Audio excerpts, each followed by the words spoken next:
राज्यातल्या शेतकऱ्यांचं टोकाचं पाऊल रोखण्यासाठी मुख्यमंत्री देवेंद्र फडणवीस यांनी शेतकरी कर्जमाफी आणि कृषी पंपांची वीज माफी यासारख्या योजनांमुळे लाखो शेतकऱ्यांना दिलासा मिळाल्याचा दावा मंत्री अतुल सावे यांनी केलेला आहे। भाजपचे नेते आणि मंत्री अतुल सावे, आमदार सुहास शिरसाट, माजी खासदार डॉक्टर भागवत कराड यांच्यासोबत आमचे प्रतिनिधी सचिन बडे यांनी संवाद साधलाय। पाहूया।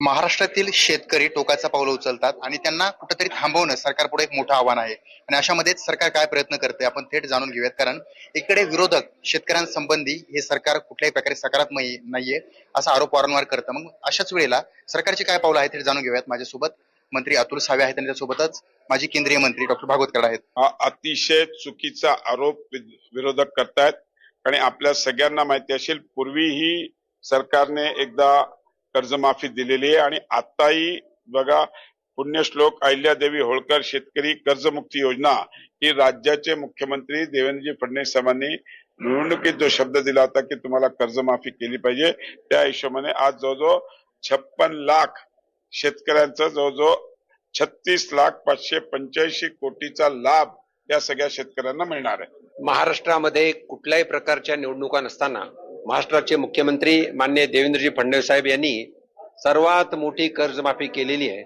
आणि या कर्जमाफीच्या माध्यमातून जवळजवळ 56 लाख शेतकऱ्यांना फायदा होणार आहे। माननीय फडणवीस साहेबांचं सरकार हे शेतकऱ्यांचं कैवारी सरकार आहे, शेतकऱ्यांना मदत करणारं सरकार आहे आणि शेतकऱ्याच्या माध्यमातून शेतकऱ्यांच्या विविध मध्ये इन्व्हेस्टमेंट करणारं सरकार आहे। सचिन बडे, लोकशाही मराठी, छत्रपती संभाजीनगर। लोकशाही मराठी ऐका, पहा, जागरूक रहा।